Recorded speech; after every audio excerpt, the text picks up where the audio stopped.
Hey everyone, thank you for joining us today for Prompting 101. My name is Hannah. I'm part of the Applied AI team here at Anthropic. And with me is Christian, also part of the Applied AI team. And what we're going to do today is take you through a little bit of prompting best practices, and we're going to use a real-world scenario and build up a prompt together. So a little bit about what prompt engineering is. Prompt engineering, you're all probably a little bit familiar with this. This is the way that we communicate with a language model and try to get it to do what we want. So this is the practice of writing clear instructions for the model, giving the model the context that it needs to complete the task, and thinking through how we want to arrange that information in order to get the best result. So there's a lot of detail here, a lot of different ways you might want to think about building out a prompt. And as always, the best way to learn this is just to practice doing it. So today we're going to go through a hands-on scenario. We're going to use an example inspired by a real customer that we worked with.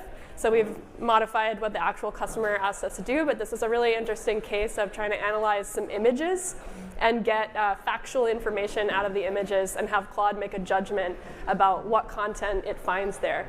And I actually do not speak the language that this content is in, but luckily Christian and Claude both do.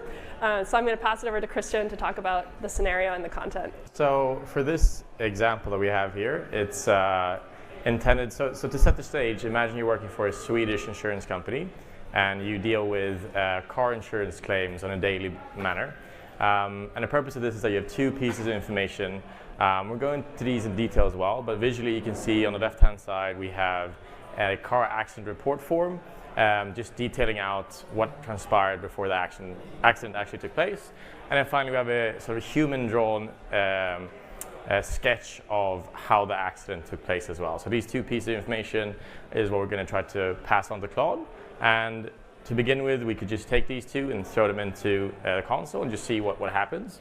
So if we transition over to the console as well, we can actually do this in a real manner. And in this case here, you can see we have our shiny, beautiful Anthropic console. We're using the new Claude 4 solid model as well. In this case, setting temperature to 0 and having a huge max token budget as well is just helping us make sure that there's no limitations to what Claude can do. In this case, you can see you have a very simple prompt, just setting the stage of what Claude's supposed to do. In this case, mentioning that this is intended to review an accident report form, and eventually also determine what happened in an accident and who's at fault. So you can see here with this very simple prompt, if I just run this, let me go to preview, we can see here that Claude thinks that this is in relation to a skiing accident that happened on a street called Köpmangatan. It's a very common street in Sweden. And in many ways, you can sort of understand this innocent mistake in the sense that in our prompt, we actually haven't done anything to set the stage on what is actually taking place here. So this sort of first guess is not too bad, but we still know there's a lot of intuition that we can bake into Claude. So if we switch back to the slides, you can see here that in many ways, prompt engineering is a very iterative, empirical science. In this case here, we could almost have a test case where Claude is supposed to make sure it understands it's in a car or a vehicular environment, nothing to do with skiing, and in that way you iteratively build upon your prompt to make sure it's actually tackling the problem you're intending to solve. And to do so, we'll go through some best practices of how we at Anthropic break this down internally and how we recommend others to do so as well. So we're going to talk about some best practices for developing a great prompt. First, we want to talk a little bit about what a great prompt structure looks like. So you might be familiar with kind of interacting with a chatbot, with Claude, going back and forth, having a more kind of conversational style interaction. When we're working with a task like this, we're probably using the API, and we kind of want to send one single message to Claude and have it nail the task the first time around without needing to kind of move back and forth. So the kind of structure that we recommend is setting the task description up front. So telling Claude, what are you here to do? What's your role? What task are you trying to accomplish today? Then we provide content. So in this case, it's the images that Christian was showing, the form and the drawing of the accident and how they occurred. That's our dynamic content. This might also be something you're retrieving from another system, depending on what your use case is. We're going to give some detailed instructions to Claude, so almost like a step-by-step list of how we want Claude to go through the task and how we want it to tackle the reasoning. We may give some examples to Claude here's an example of some piece of content you might receive, here's how you should respond when given that content. And at the end, we usually recommend repeating anything that's really important for Claude to understand about this task. Kind of reviewing the information with Claude, emphasizing things that are extra critical, and then telling Claude, okay, go ahead and do your work. So here's another view. This has a little bit more detail, a little bit more of a breakdown, and we're going to walk through each of these 10 points individually and show you how we build this up in the console. So the first couple of things, Christian's going to talk about the task context and the tone context. Perfect. So yeah, if we begin with the task context, as you realized when I went through a little demo there, we didn't have much elaborating what scenario Claude was actually working within.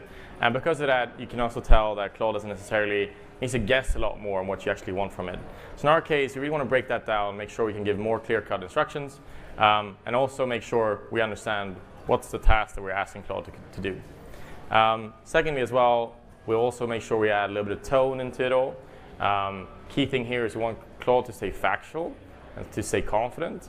So if Claude can't understand what it's looking at, we don't want it to guess and just sort of mislead us. We want to make sure that any assessment, and in our case, we want to make sure that we can understand who's at fault here. We want to make sure that assessment is as clear and as confident as possible. If not, we're sort of losing track of what we're doing. So if we transition back to the console, we can jump to a V2 that we have here. So I'll just navigate to V2. And you can see here, I'll also just illustrate the data, because we didn't really do that last time around, just to really highlight what we're looking at. So what we're seeing here, this is the car accident report form, and it's just 17 different checkboxes going through what actually happened. You can see there's a vehicle A and vehicle B, both on the left and right-hand side. And the main purpose of this is that we want to make sure that Claude can understand this manually generated data to assess what's actually going on. And that is corroborated by, if I navigate back here, to the sketch that we can highlight here as well. In this case, the form is just a different data point for the same scenario. And in this case here, we want to bake in more of the information into our version 2. And by doing so, I'm actually elaborating a lot more on what's going on. So you can see here I'm specifying that this AI assistant is supposed to help a human's claims adjuster that's reviewing car accident report forms in Swedish as well. You can see here that we're also elaborating that there's a human-drawn sketch of the incident, and that you should not make an assessment if it's not actually fully confident. And that's really key, because if we run this, you'll see that, and you can see it's the same settings as well, Claude 4, our new shiny model, 0 temperature as well. If we run this, we can see here what actually happens. In this case, Claude's able to pick up that now it's relating to car accidents, not skiing accidents, which is great. We can see it's able to pick up that vehicle A was marked on checkbox 1, and then vehicle B was on 12. And if we scroll down, though, we can still tell that there's some information missing for Claude to make a fully confident determination of who's at fault here. And this is great. This is pertaining to the task that I've set. Make sure you don't make any claims that aren't factual, and make sure you only sort of set things when you're confident. But there's a lot of information we're still missing here regarding the form, what the form actually entails, and a lot of that information is what we want to bake into this LLM application as well. And the best way of doing so is actually adding it to the system prompt, which Hannah will elaborate on. So back in the slides, we have the next item we're going to add to the prompt. And this is background detail, data, documents, and images. And here, as Christian was saying, we actually know a lot about this form. The form is going to be the same every single time. The form will never change. And so this is a really great type of information to provide to Claude, to tell Claude, here's the structure of the form you'll be looking at. We know that will not ever alter between different queries. The way the form is filled out will change, but the form itself is not going to change. And so this is a great type of information to put into the system prompt. Also a great thing to use prompt caching for. If you're considering using prompt caching, this will always be the same. And what this will help Claude do is spend less time trying to figure out what the form is the first time it sees the form each time. And it's going to do a better job of reading the form because it already knows what to expect there. So another thing I want to touch on here is how we like to organize information in prompts. So Claude really loves structure, loves organization. That's why we recommend following kind of a standard structure in your prompts. And there's a couple other tools you can use to help Claude understand the information better. I also just want to mention all of this is in our docs with a lot of really great examples. So definitely take pictures, but if you forget to take a picture, don't worry. All of this content is online with lots of examples, and definitely encourage you guys to check it out there too. Anyway, so some things you can use: delimiters, like XML tags. Also, Markdown is pretty useful to Claude, but XML tags are nice because you can actually specify what's inside those tags. So we can tell Claude, here's user preferences. Now you're going to read some content, and these XML tags are letting you know that everything wrapped in those tags is related to the user's preferences. And it helps Claude refer back to that information, maybe at later points in the prompt. So I want to show back in the console how we actually do this in this case. And Christian's going to pull up our version 3. So we're keeping everything about the other part of the user prompt the same. And we've decided, in this case, to put this information in the system prompt. You could try this different ways. We're doing it in the system prompt here. And we're going to tell Claude everything it needs to know about this form. So this is a Swedish car accident form. The form will be in Swedish. It'll have this title. It'll have 2 columns. The columns represent different vehicles. We'll tell Claude about each of the 17 rows and what they mean. You might have noticed when we ran it before, Claude was reading individually each of the lines to understand what they are. We can provide all of that information up front. And we're also going to give Claude a little bit of information about how this form should be filled out. This is also really useful for Claude. We can tell it things like, humans are filling this form out, basically. So it's not going to be perfect. People might put a circle. They might scribble. They might not put an X in the box. There could be many types of markings that you need to look for when you're reading this form. We can also give Claude a little bit of information about how to interpret this or what the purpose or meaning of this form is. And all of this is context that is hopefully really going to help Claude do a better job analyzing the form. So if we run it, everything else is still the same. So we've kept the same user prompt down here. Oh, your scroll is backwards from mine. We have the same user prompt here, still asking Claude to do the same task, same context. And we'll see here that it's spending less time. It's kind of narrating to us a little bit less about what the form is because it already knows what that is. And it's not concerned with kind of bringing us that information back. It's going to give us a whole list of what it found to be checked, what the sketch shows. And here, Claude is now becoming much more confident. With this additional context that we gave to Claude, Claude now feels it's appropriate to say, vehicle B was at fault in this case, based on this drawing and based on this sketch. So already we're seeing some improvement in the way Claude is analyzing these. I think we could probably all agree if we looked at the drawing and at the list that vehicle B is at fault. So we'd like to see that. So we're going to go back to the slides and talk about a couple of other items that we're not really using in this prompt, but can be really helpful to building up your prompt and making it work better. Exactly. I think one thing that we really highlight is examples. I think examples or few shot is a mechanism that really is powerful in steering Claude. So you can imagine this in quite a non-trivial way as well. So imagine you have scenarios, situations, even in this case, concrete accidents that have happened that are tricky for Claude to get right, but you, with your human intuition and your sort of human label data, is able to actually get to the right conclusion. Then you can bake that information into the system prompt itself by having clear-cut examples of the data that it's supposed to look at. So you can have visual examples. You can just base64 encode an image and have that as part of the data that you're passing along into the examples. And then on top of that, you can have the sort of depiction or description rather of how to break that down and understand it. This is something we really highlight and emphasize in how you can sort of push the limits of your LLM application is by baking in these examples into your system prompt. And this again is sort of the empirical science of prompt engineering, is that you sort of always want to push the limits of your application and get that feedback loop in where it's going wrong and try to add that into system prompt so that next time when an example that sort of mimics that takes place, it's able to actually reference it in its example set.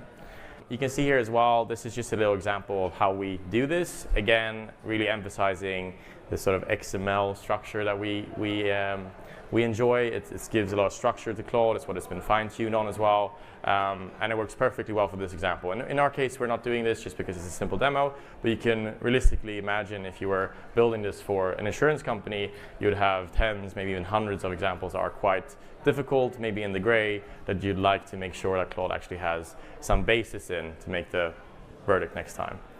Another topic we really want to highlight, which we're not doing in this demo, is conversation history. It's in the same vein as examples. We use this to make sure that enough context-rich information is at Claude's disposal when Claude's working on your behalf.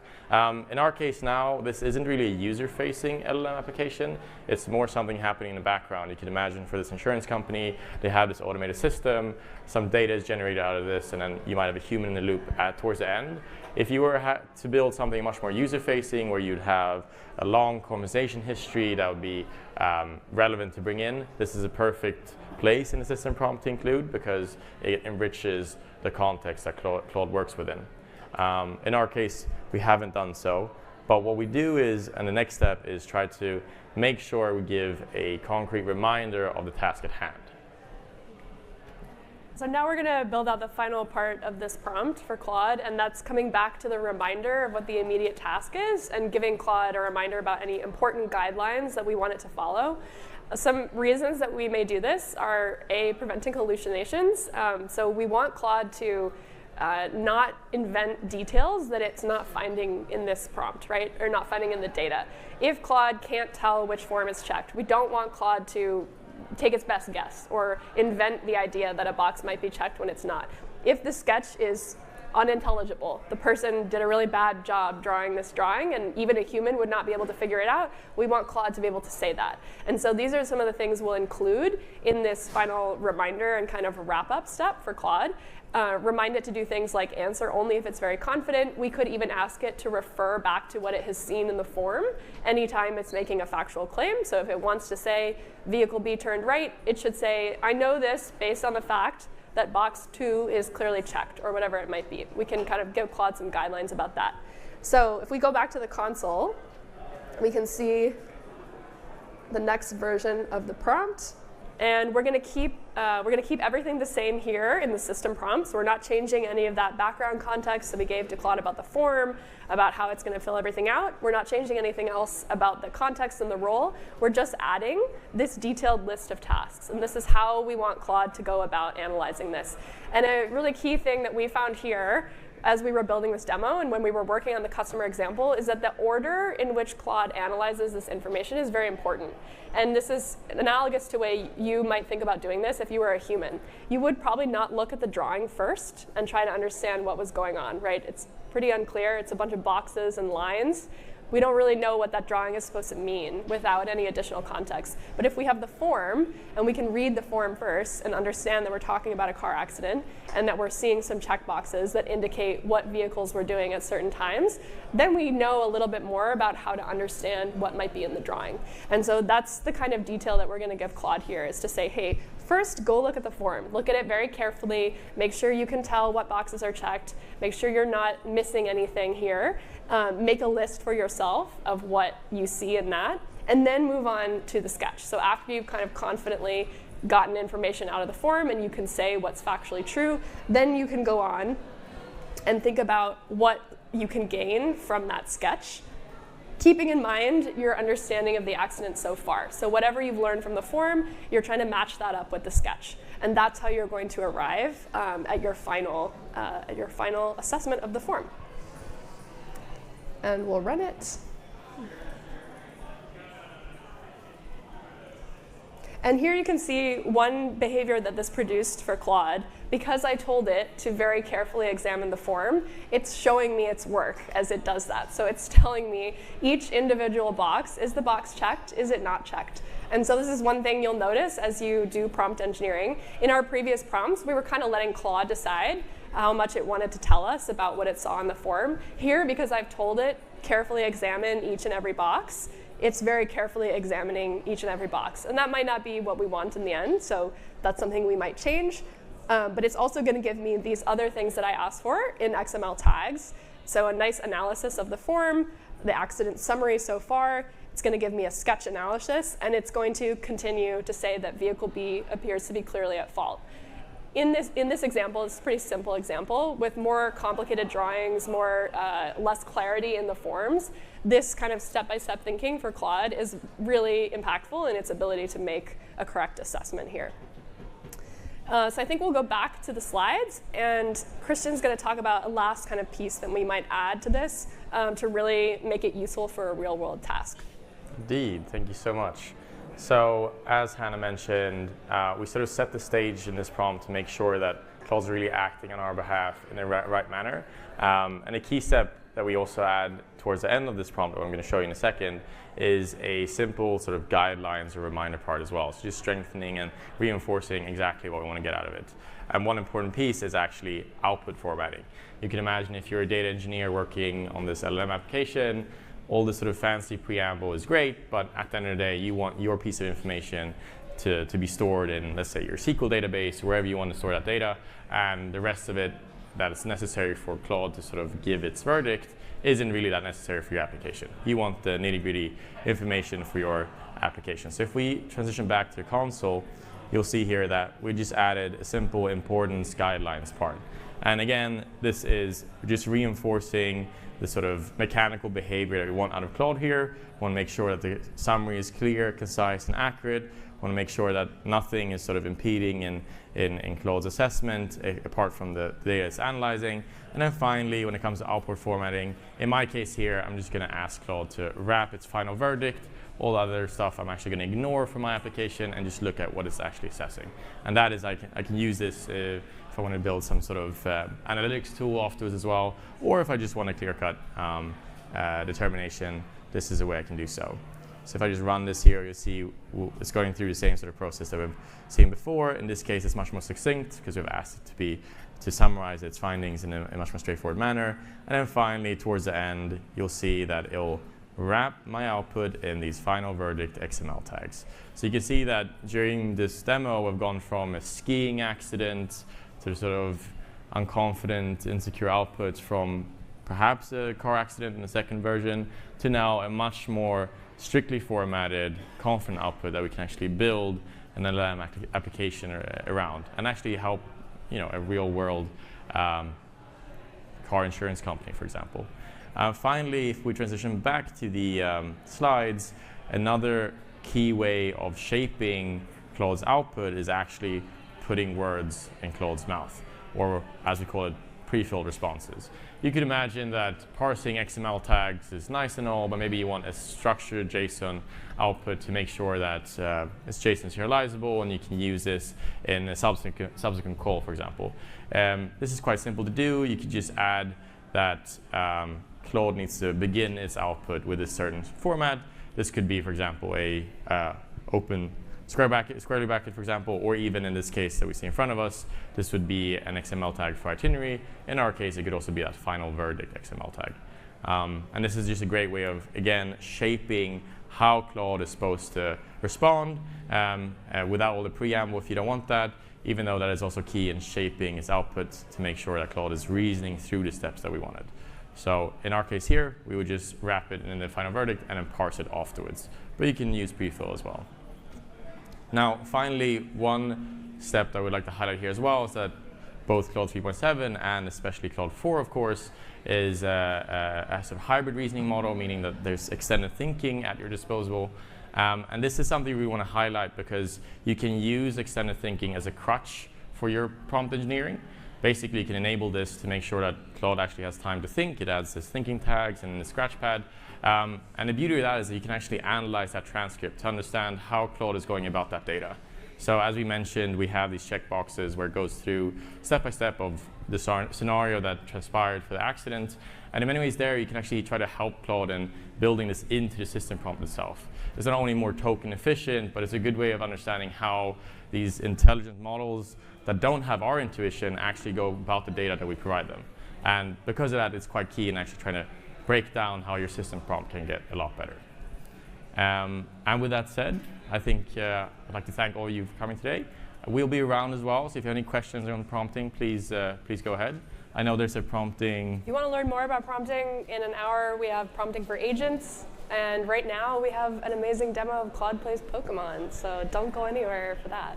And as Christian said, we'll be around all day, so I know we didn't have time for Q&A in this session, but please come find us if you want to chat. And thank you guys for coming. Thank you so much.